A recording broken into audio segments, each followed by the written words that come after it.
Dans l'atmosphère feutrée du Sceptre doré, un sanctuaire gastronomique niché à 2 pas de l'avenue Montaigne à Paris, le silence était une monnaie aussi précieuse que le caviar servi sur des blinis tièdes. C'était un univers en soi, une forteresse où l'ancien argent de l'aristocratie française se mêlait, parfois avec réticence, à la nouvelle fortune des magnats de la technologie et de l'immobilier. Ici, les transactions de plusieurs millions d'euros étaient scellées autour d'un foie gras poêlé et les conseils boursiers murmurés s'échangeaient au-dessus de verres de cognac centenaire. L'air était saturé d'effluves d'huile de truffe blanche, de parfums de haute couture et d'un sentiment presque tangible d'importance personnelle. Au centre de cet univers, naviguant avec une grâce lassée mais experte, se trouvait Amélie Valois. Pour le personnel, Amélie était une énigme. Elle était sans conteste la meilleure serveuse de l'établissement. Elle se souvenait que M. Pierre, le banquier, préférait son eau sans glace avec une unique tranche de citron vert, que Madame le comte était allergique aux crustacés mais détestait l'admettre, et que M. Laurent, le redoutable maître d'hôtel, avait un faible secret pour les restes de tarte aux framboises. Elle était patiente, efficace et d'une gentillesse profonde et inaltérable. Elle était aussi un fantôme. Elle arrivait pour son service, non pas en taxi, mais par la ligne 9 du métro, sortant à la station Alma-Marceau. Elle portait des baskets noires simples et usées au lieu des chaussures antidérapantes coûteuses et obligatoires, bien qu'elle gardât toujours une paire immaculée dans son casier pour l'inspection. Son seul bijou était une alliance en argent simple à la main gauche, à propos de laquelle elle ignorait poliment les questions. Alors que les autres serveurs cancanaient sur leurs pourboires, leurs petits amis ou leurs auditions d'acteurs, Amélie s'asseyait dans la salle de pause pour lire une édition écornée d'orgueil et préjugés ou pour dessiner dans un petit carnet en cuir. « Amélie, tu es un cas à part », lui disait souvent son seul ami au travail, Léo, alors qu'il polissait des flots infinis de verre à vin avant le coup de feu du dîner. Léo était un dramaturge en difficulté, aux yeux vifs et à la langue acérée. « Tu parles comme si tu avais fait Sciences Po. Tu es vive comme l'éclair, mais tu es ici à polir des vers avec moi. Sans vouloir t'offenser, Amélie. » Amélie Chevalier, car c'était son vrai nom, lui offrait un petit sourire sincère. « J'aime être ici, Léo. C'est réel. Les gens sont honnêtes quand ils ont faim. » Honnête. Ces gens ne reconnaîtraient pas l'honnêteté si elle les mordait au derrière, grommelait Léo en tenant un verre à la lumière. « Moi, je suis juste là jusqu'à ce que ma pièce soit acceptée au théâtre de la Colline. Après, je file. C'est quoi ta porte de sortie, Amélie ?» Le sourire d'Amélie s'estompait légèrement. Je n'en cherche pas. Elle ne pouvait pas expliquer. Comment pouvait-elle lui dire que ce travail, ce labeur de 18 heures plus les pourboires, était son sanctuaire? Comment expliquer que son mari, Xavier « Xav » Chevalier, faisait actuellement la couverture de Challenge en tant que titan de la technologie réimaginant les futurs urbains? Que la simple alliance en argent à son doigt était un substitut pour le diamant de 8 carats, intérieurement pur, qui reposait dans un coffre-fort, une bague qu'elle trouvait trop ostentatoire pour être portée.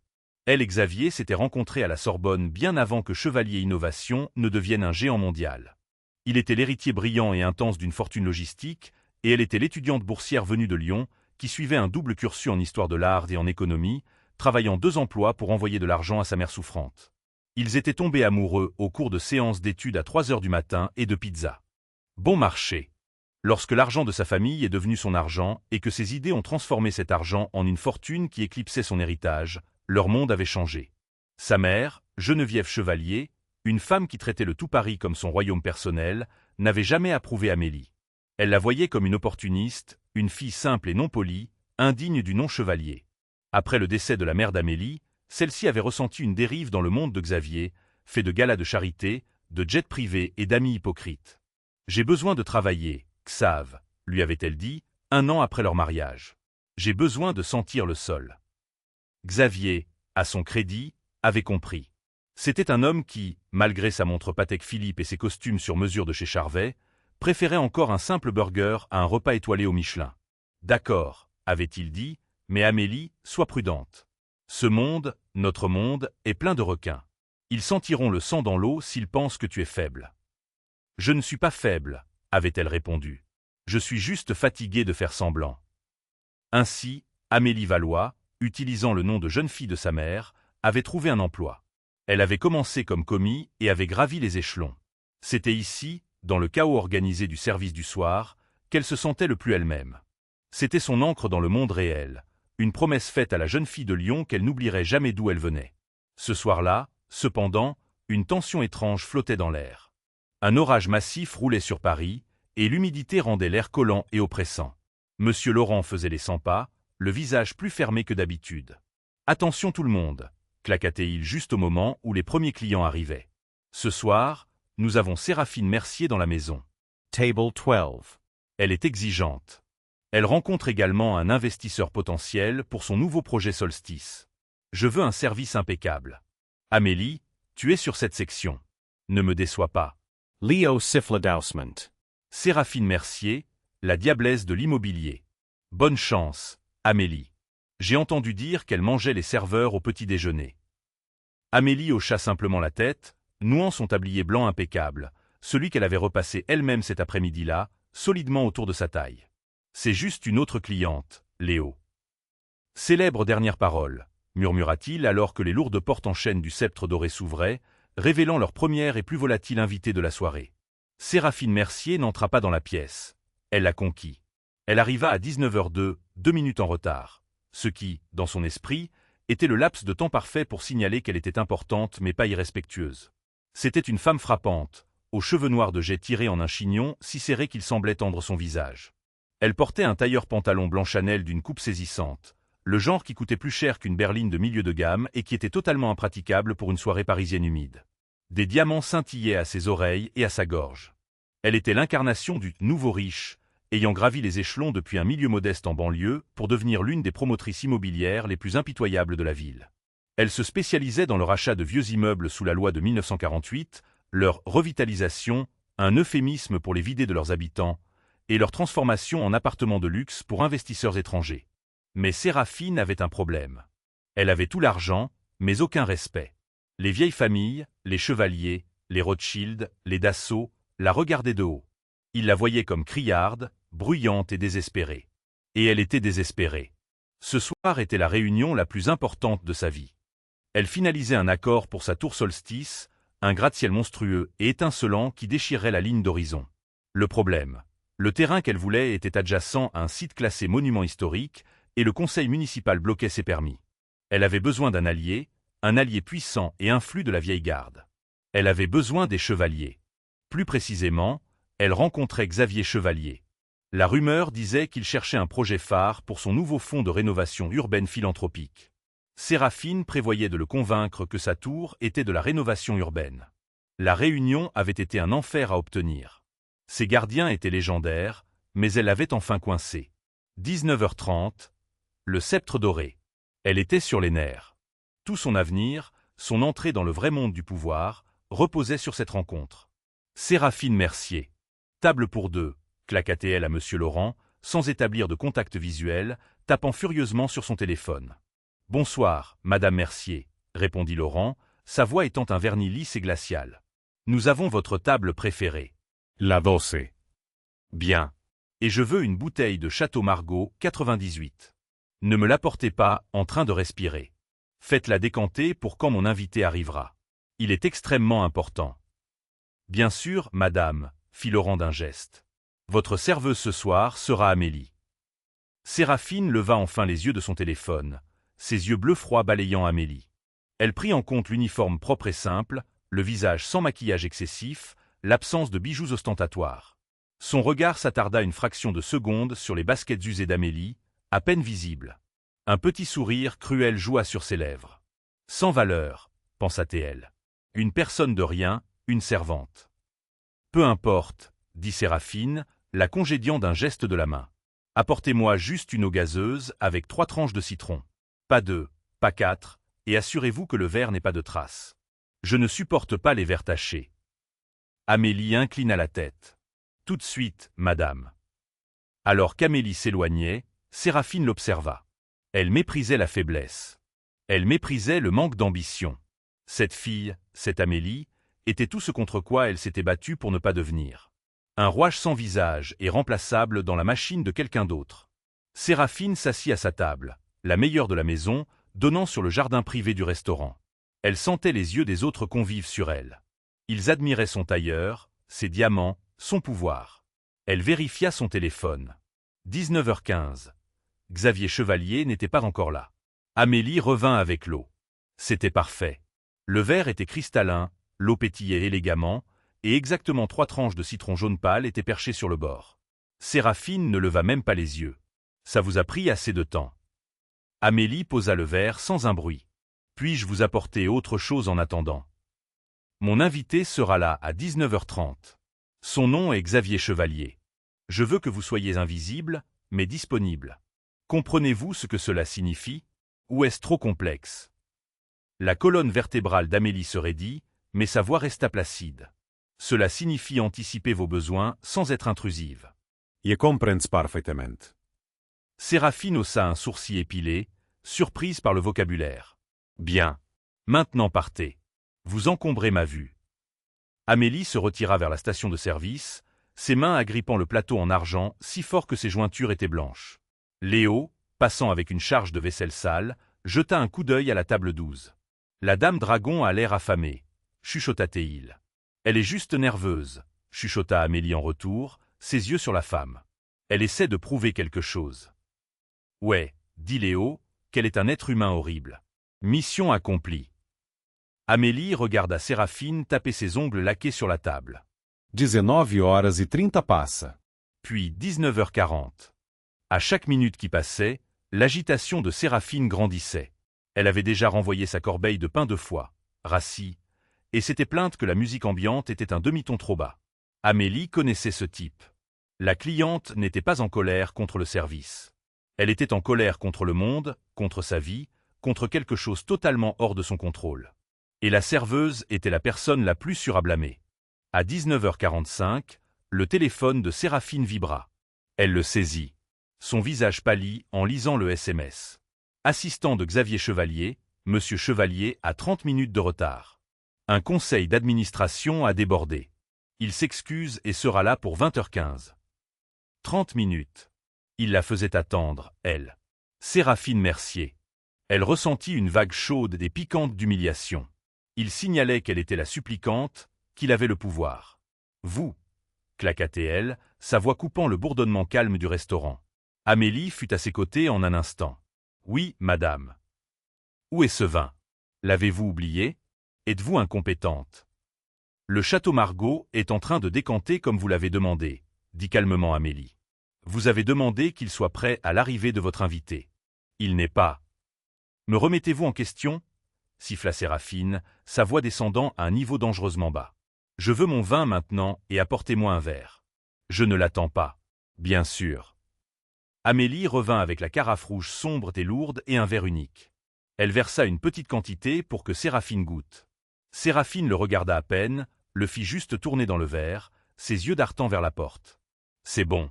Servez simplement, claqua-t-elle. Amélie commença à verser le vin à 300 € le verre. Le restaurant était calme.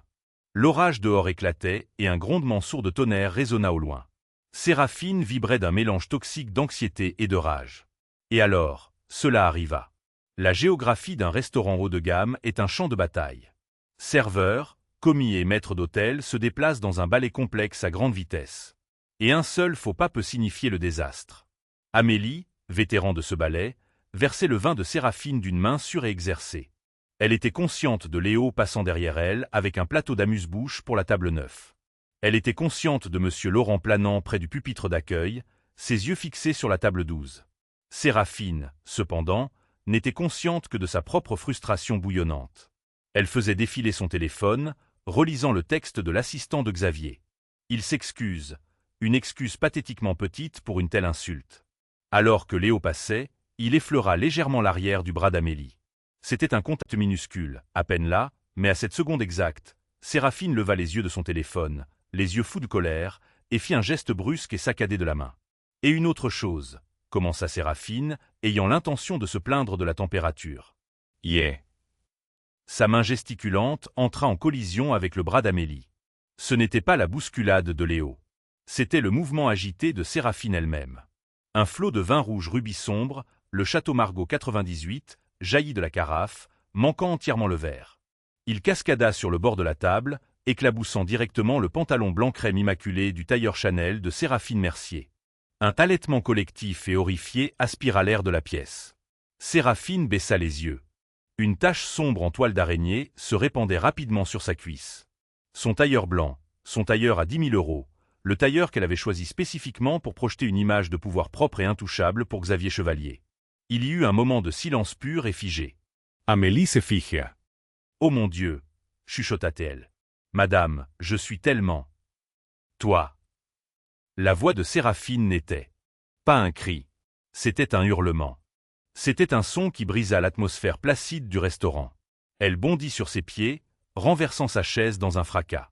Espèce de maladroite incompétente. Chaque convive du restaurant se retourna pour regarder. Regardez ce que vous avez fait. Séraphine pointa un doigt tremblant et manucuré vers la tâche. C'est de la haute couture. C'est du Chanel. Avez-vous la moindre idée de ce que cela coûte? Ce tailleur coûte plus cher que toute votre vie pathétique. Amélie, mortifiée, saisit sa serviette de service blanche. Madame, s'il vous plaît, laissez-moi vous aider. Nous pouvons obtenir de l'eau gazeuse. Éloignez-vous de moi. Séraphine repoussa sa main d'une claque. Ne me touchez pas avec vos mains sales de servante. Monsieur Laurent se précipitait maintenant, le visage livide. Madame Mercier, je suis tellement désolé. Il y a eu un accident. Un accident. Séraphine rit, un son hystérique et aigu. Cette chose a fait ça exprès. Elle est probablement jalouse. Regardez-la. Vivant de reste, servant des gens qui valent réellement quelque chose. C'est la seule façon pour elle de se sentir puissante. En détruisant des choses qu'elle ne peut pas avoir. Amélie sentit son visage brûler. C'était un nouveau niveau d'humiliation. Non seulement être crié dessus, mais être psychologiquement disséquée et rejetée comme sous-humaine devant une salle pleine de gens. « Madame, je vous assure que c'était un accident, » dit Amélie, sa voix tremblante malgré ses meilleurs efforts pour la contrôler. « Un autre serveur m'a heurté. »« Mensonge !» cria Séraphine. « Je t'ai vu. Tu ne faisais pas attention. Tu rêvassais probablement de gagner au loto pour pouvoir t'offrir une nouvelle paire de chaussures. » Elle gesticula sauvagement vers les baskets usées d'Amélie. « Mademoiselle Mercier, s'il vous plaît, » intervint Laurent, sa voix ferme. « Vous faites une scène. Nous paierons bien sur le nettoyage, et votre repas entier sera offert. » Séraphine tourna son venin vers lui. « Nettoyage. Nettoyage. C'est de la soie. C'est fichu. Et m'offrir mon repas. » Elle rit encore. « Je suis ici pour rencontrer Xavier Chevalier. Pensez-vous que je me soucie d'un repas gratuit? Je me soucie du fait que je suis sur le point de conclure la plus grosse affaire de ma vie, et je ressemble à quelqu'un qui sort d'une bagarre de bar à cause d'elle. » Elle se retourna vers Amélie, qui se tenait là, plateau en main, figée. Les yeux de Séraphine se plissèrent, et un regard vraiment cruel et calculateur y entra. Elle perdait du pouvoir. Son costume était ruiné. Sa réunion était compromise. Elle avait besoin de reprendre le contrôle. Elle avait besoin de détruire la personne qui l'avait fait se sentir petite. « Je veux qu'elle soit virée, » dit Séraphine, sa voix descendant à un monotone froid et plat. Laurent grimaça. « Madame Mercier. Amélie est l'une de nos meilleures. C'était un accident. »« Je m'en fiche, » dit Séraphine. « Je veux qu'elle parte maintenant. Je veux la voir franchir cette porte, de préférence en larmes, où non seulement je ne remettrai jamais les pieds dans ce taudis, mais je ferai de ma mission personnelle de voir que chaque personne que je connais, chaque critique gastronomique, chaque blog sache que vous employez des ordures maladroites, destructrices et sans valeur. » La tête d'Amélie se releva brusquement au mot « ordure ». « Madame, vous ne pouvez pas me parler de cette façon, » dit Amélie, sa voix calme mais vibrant d'une nouvelle colère froide. « Oh !» Séraphine s'approcha, envahissant l'espace personnel d'Amélie. Elle était quelques centimètres plus grande, et elle l'utilisait, la dominant. « Je ne peux pas? Regarde-moi. Tu n'es rien. Tu es une servante, un rouage. Tu existes pour m'apporter mon vin et rester hors de mon chemin. » Elle baissa les yeux sur l'uniforme d'Amélie, sur le tablier blanc impeccable. « C'est tout ce que tu es, » chuchota Séraphine, sa voix imprégnée de poison. « Ce petit uniforme. Ce tablier. » Elle tendit la main, ses doigts pinçant le tissu amidonné de la bavette du tablier. « C'est probablement la chose la plus chère que tu possèdes, » ricana Séraphine. Et puis, avec une torsion brusque et violente de son poignet, elle le déchira. Le son fut scandaleusement fort dans la salle silencieuse. Crac! Le bruit du coton qui se déchire résonna. C'était plus violent que le cri, plus définitif que la chaise renversée. Séraphine Mercier déchira le tablier d'Amélie, pas par accident, pas dans un accès de rage, mais avec une malice délibérée, froide et calculée. Elle tira le tissu vers le bas, le fendant de la bavette à l'attache de la taille. Les deux moitiés du tablier pendaient mollement aux côtés d'Amélie comme la bannière brisée d'un soldat. Amélie baissa les yeux sur le tissu ruiné. C'était juste un tablier. Il coûtait peut-être 20 € au restaurant. Mais à ce moment-là, c'était une manifestation physique de son humiliation. C'était Séraphine arrachant sa dignité, son professionnalisme, son humanité. Tout le restaurant était figé. Léo se tenait près de la station de service, un plateau de cocktail oublié dans sa main, la bouche ouverte d'incrédulité. Monsieur Laurent avait l'air d'être sur le point d'être malade. Les autres convives, les banquiers, les mondaines, les touristes, fixaient tous, horrifiés et hypnotisés par cet étalage brut et laid. Séraphine laissa tomber le morceau de tissu qu'elle tenait encore au sol. Elle épousseta ses mains, un rictus triomphant et laid sur le visage. « Voilà, » dit-elle, sa voix conversationnelle, comme si elle venait de ranger une serviette égarée. « Maintenant ton extérieur correspond à ton intérieur. » Brisé, inutile. Amélie ne pleura pas. Elle ne cria pas. Elle resta simplement debout, les mains serrées sur les côtés, sa respiration superficielle. Elle ressentait un détachement étrange et froid, comme si elle regardait cela arriver à quelqu'un d'autre. Elle voyait la tache sur le tailleur de Séraphine. Elle voyait le tablier déchiré. Elle entendait le faible murmure de l'orage dehors. Et elle ressentait une tristesse profonde et insondable, non pas pour elle-même, mais pour la femme en face d'elle. Une femme si vide à l'intérieur, si terrifiée, qu'elle devait détruire les autres pour se sentir entière. « Vous allez payer pour ça. » La voix de Léo résonna soudain depuis la station de service. Il faisait un pas en avant, le visage rouge de colère. « Léo, non, » dit Amélie. Elle leva une main, l'arrêtant. « Oh, regardez » se moqua Séraphine en se tournant vers Léo. Son petit copain vient à la rescousse. « Qu'est-ce que tu vas faire ? Renverser un verre sur moi aussi. »« Je vais vous demander de partir, » dit Monsieur Laurent, trouvant enfin sa voix. Elle tremblait, mais elle était ferme. « Madame Mercier, c'est inacceptable. Vous avez agressé un membre de mon personnel. Nous appelons la sécurité. » La sécurité. Séraphine rit. « Je suis la sécurité. Les gens comme moi possèdent les gens comme vous. Vous appellerez la sécurité pour vous-même quand j'en aurai fini avec vous. J'attends toujours Xavier Chevalier. » Elle se retourna vers Amélie, ses yeux brillants de victoire. Elle avait gagné. Elle avait brisé la petite servante. Elle avait rétabli sa domination. « Alors, » dit Séraphine en brossant un morceau imaginaire de charpie de son pantalon ruiné. « Maintenant, qui va me chercher de l'eau gazeuse ?» Ce fut à cet instant précis et terrible de silence, l'orage faisant rage dehors, et l'orage à l'intérieur du restaurant ayant juste atteint son apogée, qu'une nouvelle voix coupa l'attention. C'était une voix d'homme, calme, froide, et portant un poids indubitable d'autorité absolue. « Ce ne sera pas nécessaire. » Chaque tête, y compris celle de Séraphine, pivota vers la grande entrée du restaurant. Il se tenait encadré dans l'embrasure voûtée, secouant la pluie d'un manteau Burberry sombre. Il n'était pas l'homme le plus grand de la pièce, ni le plus bruyant, mais sa présence éclipsa instantanément tout le monde et tout le reste. C'était comme si un trou noir était entré dans la pièce, et que toute la lumière et l'énergie se courbaient soudainement vers lui. Il était beau, mais c'était une beauté sévère et intelligente. Des cheveux noirs coupés courts, des yeux gris perçants qui semblaient prendre en compte toute la scène. La chaise renversée, le tailleur taché de Séraphine, le visage paniqué de Laurent, et le tablier déchiré d'Amélie, le tout en un seul regard global. Il portait un simple costume bleu sombre sous son manteau, mais il était clairement fait sur mesure. Un chef-d'œuvre de Savile Row ou de Camp de Lucas. Le corps entier de Séraphine se raidit. Le sang se vida de son visage, laissant son maquillage ressembler à un masque criard. « Xav !» souffla-t-elle, sa voix soudainement aiguë et enfantine. « Monsieur Chevalier, vous êtes ici, Xavier. » Xavier Chevalier ne la regarda pas. Il laissa tomber son manteau sur le pupitre de l'hôte, sans se soucier de l'endroit où il atterrissait. Il commença à marcher, ses chaussures en cuir coûteuse ne faisant aucun bruit sur le tapis moelleux. Il passa devant Séraphine comme si elle était un meuble. Il passa devant Monsieur Laurent comme s'il était invisible. Il marcha droit vers Amélie. Il s'arrêta directement devant elle. Ses yeux gris, qui avaient été si froids, s'adoucirent en rencontrant les siens. Il n'avait pas l'air en colère. Il n'avait pas l'air choqué.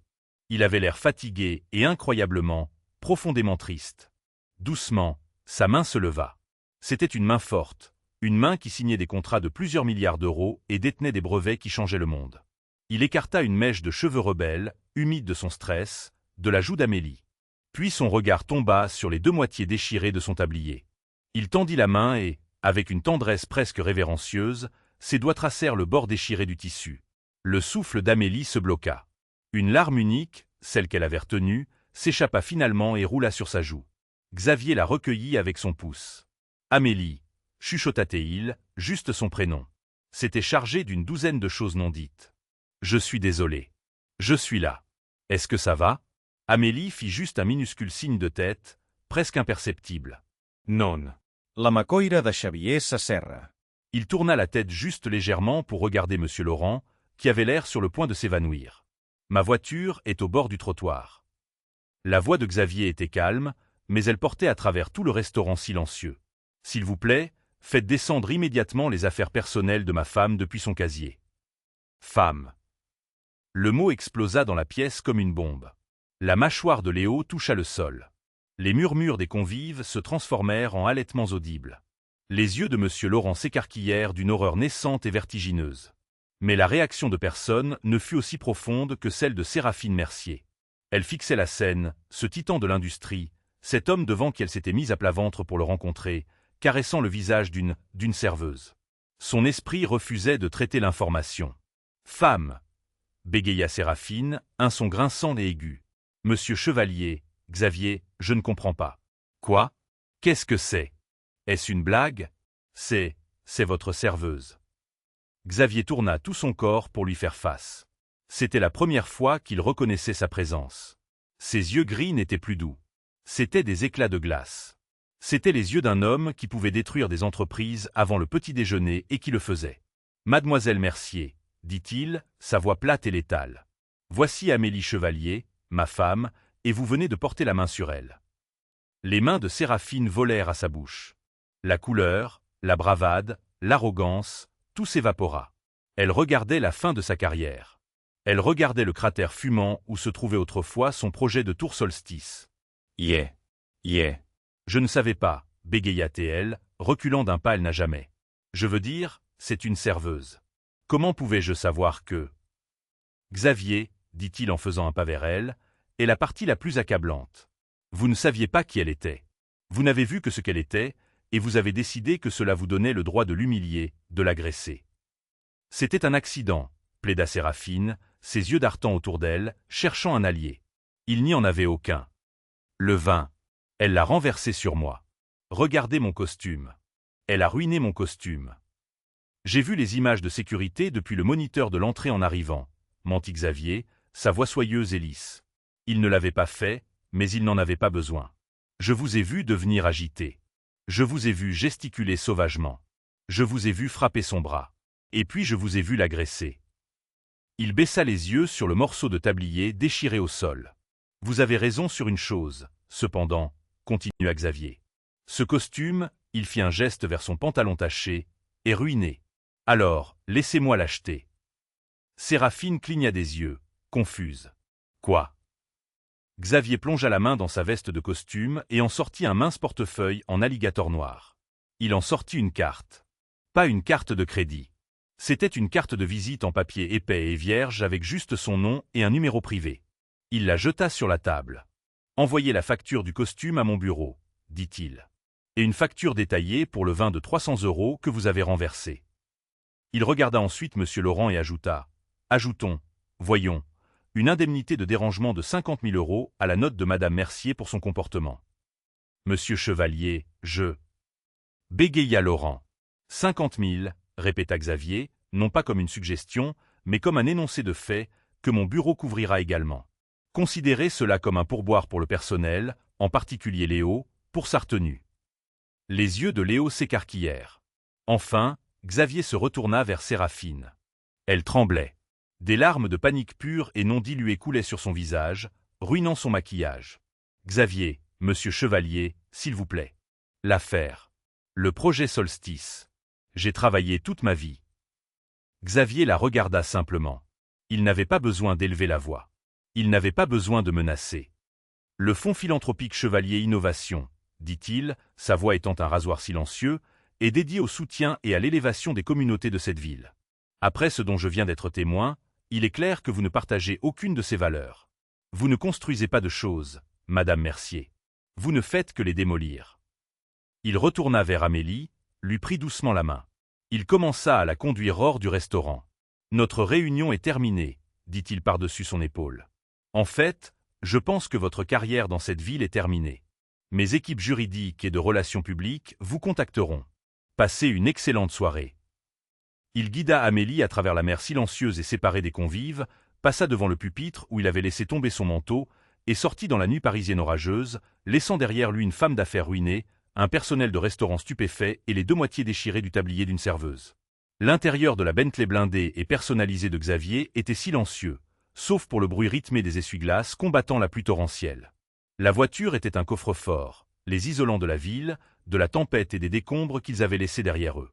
Amélie était assise sur le siège passager en cuir moelleux, fixant ses propres mains sur ses genoux.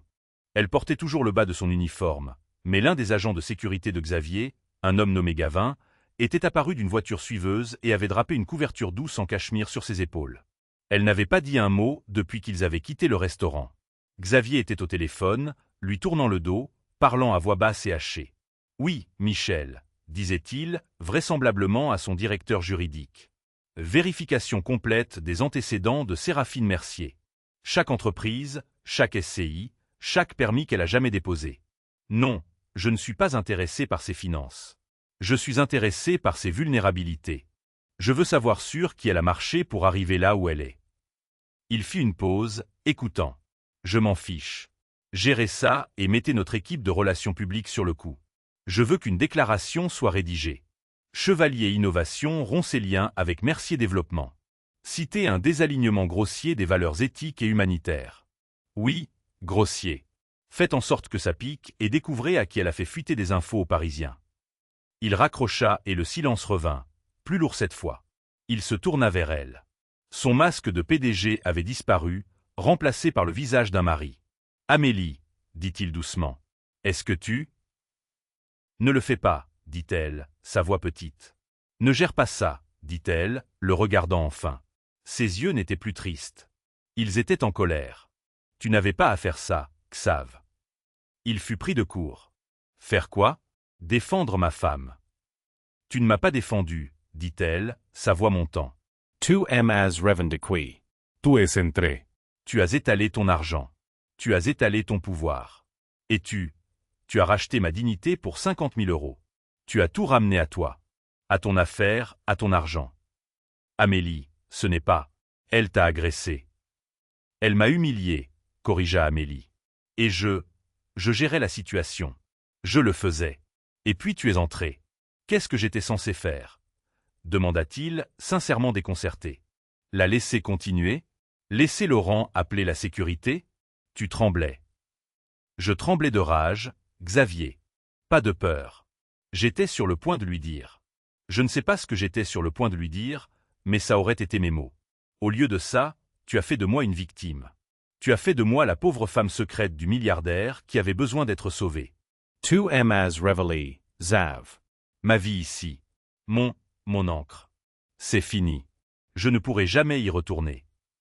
La réalisation la frappa et sa colère se dégonfla, remplacée par cette tristesse profonde à nouveau. Je ne pourrai jamais y retourner. Léo, Laurent, ils savent tous, c'est fini. Le visage de Xavier s'adoucit. Il comprenait enfin.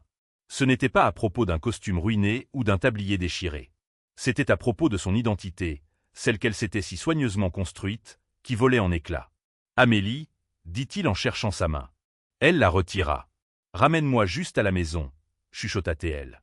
Le trajet jusqu'à leur pentouse, une merveille de verre et d'acier surplombant le parc Monceau, se fit en silence. Le lendemain matin, l'orage s'était calmé, mais un nouveau se préparait. L'équipe de relations publiques de Xavier avait travaillé vite.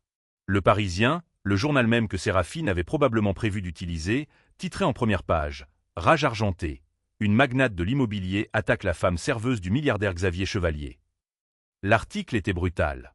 Il contenait des citations de convives anonymes, probablement plantées par l'équipe de Xavier, décrivant l'attaque déséquilibrée et vicieuse de Séraphine. Il y avait un encadré sur la vie humble et sous couverture d'Amélie. Il peignait Séraphine comme un monstre et Amélie comme une Cendrillon des temps modernes.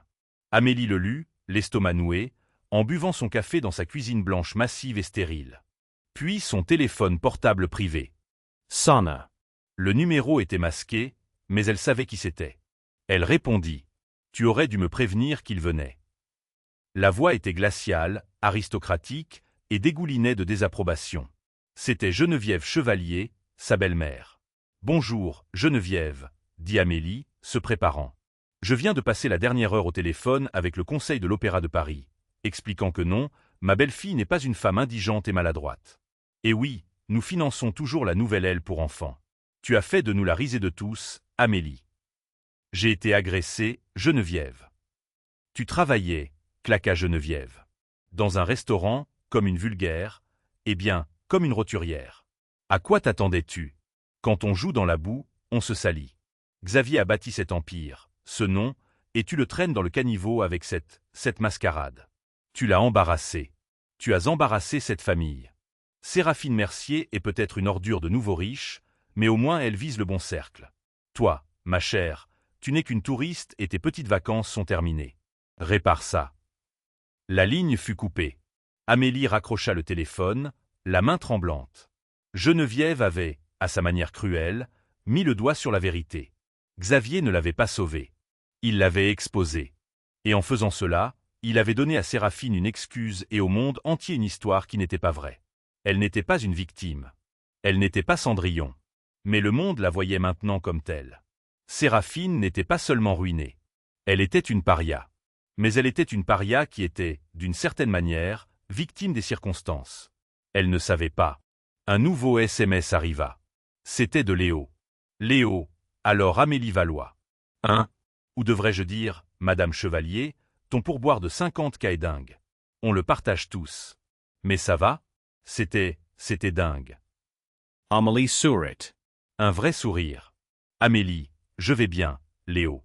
Et c'est juste Amélie, toujours. Je peux te poser une question, Léo? Léo, basi griega. Pour 50 briques, je réponds à tout. Amélie, que sais-tu sur la tour Solstice de Séraphine Mercier? Le site original, celui sur lequel elle essaie de construire. Léo, cette tour de l'enfer? Je sais qu'elle essaie d'obtenir des permis. Pourquoi, Amélie? Amélie, je ne suis pas encore sûr, mais j'ai le sentiment que ce n'est pas fini. Et si je dois réparer ça, comme ma belle-mère l'a si gentiment dit, je vais le faire à ma façon. Pas celle de Xav. Elle se leva. Elle n'était plus une serveuse. Elle n'était plus une victime. Elle était Amélie Chevalier, et elle avait du travail. Pendant 3 jours, Séraphine Mercier exista dans un état de chute libre suspendue. Son monde ne s'était pas terminé par une explosion, mais par un silence horrifiant et assourdissant. Les téléphones de son bureau, habituellement une cacophonie d'appels exigeants d'investisseurs, de fonctionnaires municipaux et de journalistes flatteurs, étaient calmes. Sa boîte de réception, normalement débordante, ne recevait que 2 types de messages. Des alertes Google pour les articles brutaux et cinglants détaillant son agression déséquilibrée, et des emails d'une phrase de ses investisseurs reportant indéfiniment leur participation. Le Parisien avait été impitoyable, publiant un article de suivi sur ses précédentes expulsions éthiquement douteuses à Saint-Ouen. La machine de relations publiques de Xavier ne l'avait pas seulement exposée. Elle avait exhumé toute son histoire et l'avait mise sur la place publique. Elle était, en l'espace d'une seule soirée, totalement toxique. Son avocat, un requin à 2000 € de leur nommé Harrison, avait été brutal. « Vous ne comprenez pas, Séraphine », avait-il dit lors d'un appel tendu. « Vous n'avez pas simplement renversé du vin sur la femme d'un milliardaire. Vous avez agressé la seule chose que l'élite de cette ville respecte encore. Une femme qui n'a pas besoin de travailler, mais qui choisit de le faire. Vous avez prouvé que vous n'êtes pas seulement une nouvelle riche. Vous n'avez aucune classe. Mon conseil, liquidez ce que vous pouvez, rédigez des excuses publiques si rampantes qu'elles vous rendront malade, et déménagez à Dubaï. Vous ne pouvez pas gagner contre les chevaliers.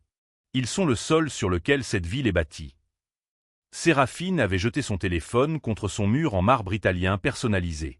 Le 4e jour, la lettre arriva. Elle fut livrée par un coursier privé, pas par la poste. L'enveloppe n'était pas en papier standard.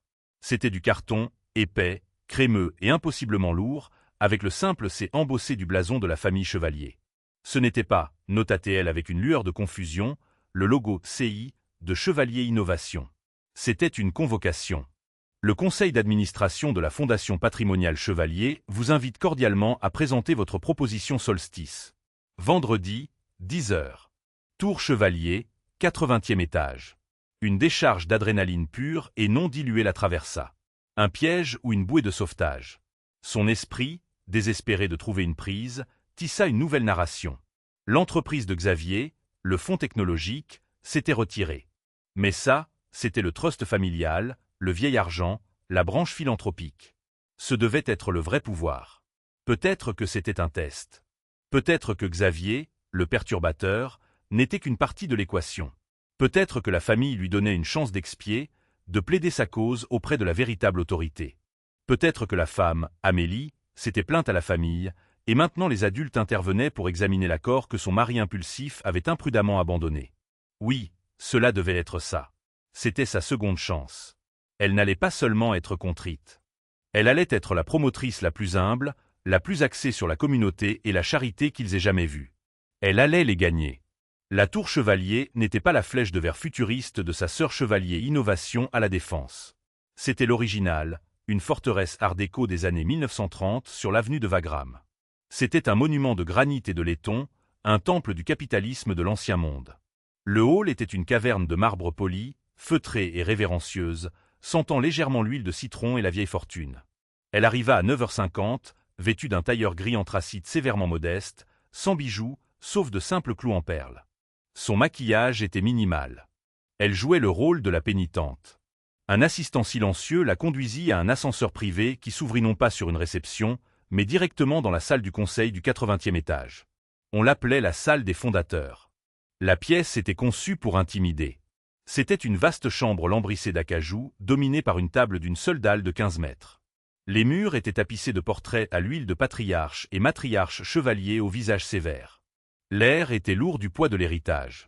Une douzaine de personnes étaient déjà assises. Ce n'étaient pas les jeunes analystes technologiques affamés de la défense auxquels Séraphine était habituée. C'étaient les administrateurs, des hommes aux cheveux argentés dans des costumes rayés anciens et parfaitement taillés, et des femmes redoutables dans des tailleurs en tweed intemporel, leur cou orné des vrais pères que Séraphine avait essayé d'imiter. À la tête de la table était assis un homme plus âgé, Walter Jennings.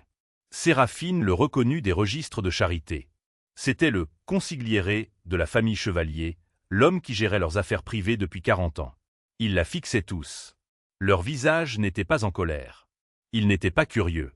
Ils s'ennuyaient. C'était le regard d'un biologiste observant un spécimen moyennement intéressant, mais finalement inférieur. « Mademoiselle Mercier », dit la voix de Walter, comme des feuilles sèches. « Merci d'être venue. Vous avez 30 minutes. Notre présidente est en retard, mais elle nous a demandé de commencer.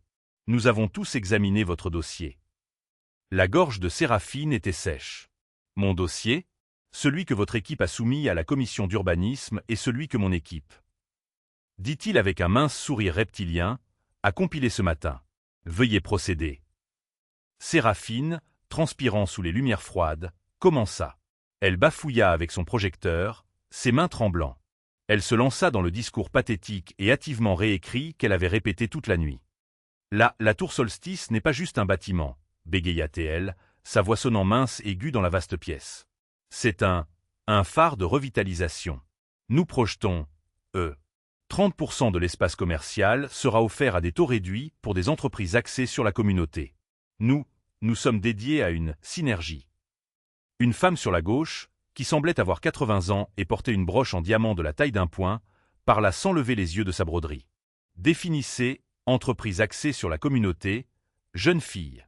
Faites-vous référence au café ou au salon de toilettage pour chiens? Yeah. Eh bien, les deux, faiblit Séraphine. Et synergie, musa Walter en joignant le bout de ses doigts. Un mot populaire. Cela semble ambitieux. Bien que votre proposition semble valoriser le verre et l'acier bien plus que, disons, les gens. Non, ce n'est pas vrai, dit Séraphine trop vite. Mon projet c'est pour les gens de Paris. Pour leur donner une nouvelle vue. Walter finit pour elle. Comme c'est charmant. Veuillez continuer. Votre présentation est fascinante. Elle savait qu'elle mourrait. Chaque mot qu'elle disait était une autre pelletée de terre sur son propre cercueil. Elle était à mi-chemin d'une diapositive sur la construction durable à faible impact, lorsque les grandes portes en acajou à l'extrémité de la salle s'ouvrirent avec un bruit sourd et feutré. Une femme entra. Séraphine ne la reconnut pas au début. Ce n'était pas Amélie Valois, la serveuse troublée. Ce n'était pas la pauvre femme du milliardaire du journal. Cette femme était un bourreau. Elle portait un tailleur gris anthracite Armani, le genre de vêtements sévères et parfaitement taillés qui chuchotent le pouvoir plutôt que de le crier. Ses cheveux, qui avait été en une simple queue de cheval au restaurant, était maintenant tirée en un chignon lisse et complexe. Son visage était calme, son expression placide. Le seul bijou qu'elle portait était une simple alliance en or et, à côté, le diamant de 8 carats, intérieurement pur. Ce n'était pas un colis-fichet. C'était un insigne de fonction. Elle ne marchait pas avec la hâte d'une serveuse, mais avec une foulée lente, délibérée et confiante, ses talons claquant précisément sur le parquet en point de Hongrie antique. Tout le conseil, y compris Walter, se tourna vers elle, et leurs expressions, si froides et ennuyées pour Séraphine, s'adoucirent visiblement. Ils regardaient leur chef. « Amélie, ma chère, » dit Walter, un sourire sincère touchant ses lèvres. « Content que vous ayez pu venir. » Le sang de Séraphine se transforma en glace. « Amélie. » Amélie Chevalier marcha vers la chaise vide à haut dossier à l'autre bout de la table, le siège de la présidente. Elle posa un épais dossier en cuir sur la table. Elle ne s'assit pas. Elle regarda Séraphine, et pour la première fois, Séraphine comprit que Xavier n'avait pas été la menace. Il avait été l'avertissement. Voici le pouvoir. Bonjour, mademoiselle Mercier.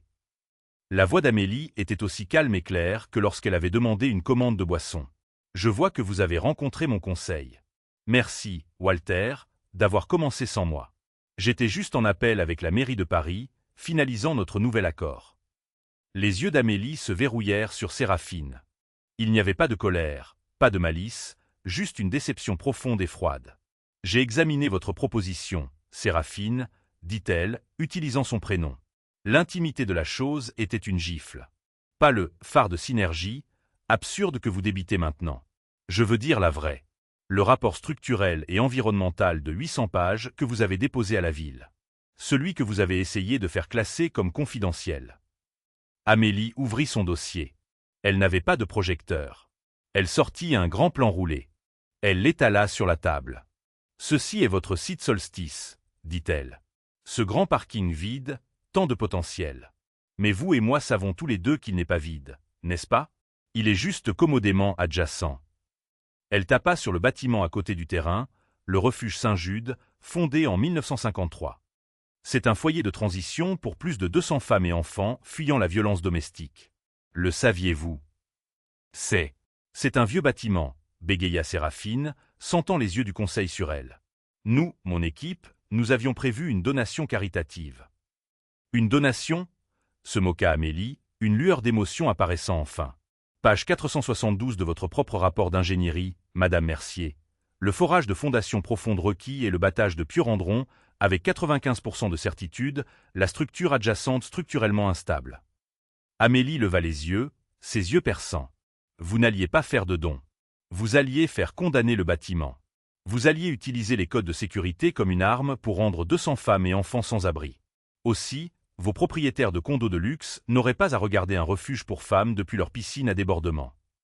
C'est une projection, un scénario du pire, plaida Séraphine, sa voix se brisant.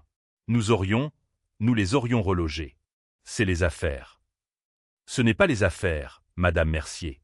C'est prédateur, dit Amélie. Et paresseux. Et nous avons vérifié. Nous avons regardé vos paquets de relogement pour les locataires de Saint-Ouen. Vous appelez une indemnité de déménagement de 500 € et une liste de foyers à 3 départements de la relogement. Nous appelons ça inhumain.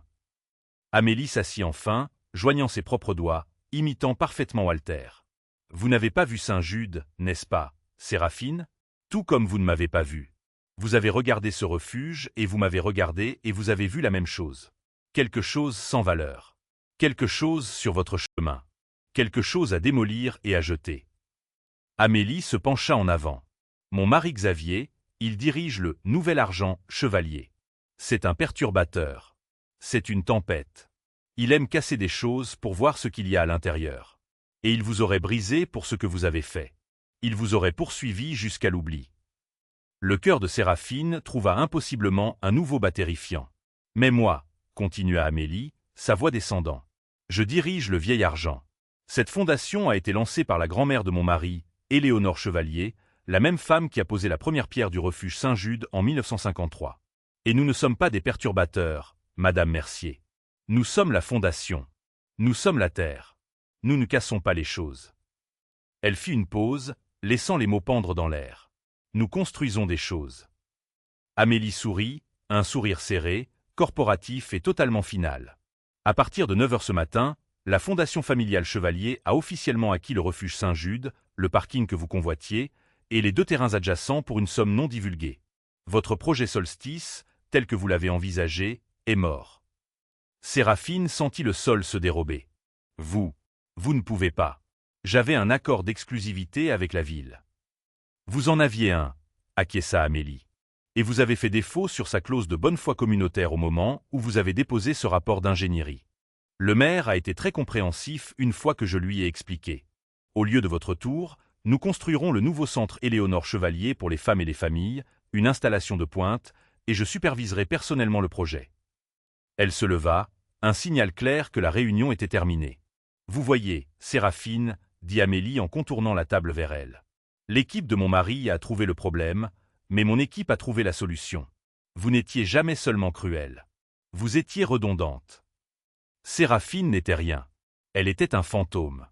Elle avait été si complètement et totalement surpassée, non pas par la rage d'un milliardaire, mais par les devoirs méticuleux, compatissants et absolument létaux d'une serveuse. Walter se leva. Walter vous raccompagnera, mademoiselle Mercier. Je crois que vos affaires dans ce bâtiment, et dans cette ville, sont terminées. Séraphine se leva sur des jambes qui semblaient être engelées. Elle était engourdie. Elle était finie. Elle fut conduite à la porte, un échec dans une salle pleine de portraits de gagnants. Alors que sa main était sur la lourde poignée en laiton, la voix d'Amélie, non plus la présidente, mais juste une femme, retentit « Oh, et madame Mercier ». Séraphine se retourna, une minuscule partie folle d'elle espérant encore. Amélie la regarda, une petite inclinaison pensive de la tête. « Je vous enverrai la facture pour mon tablier.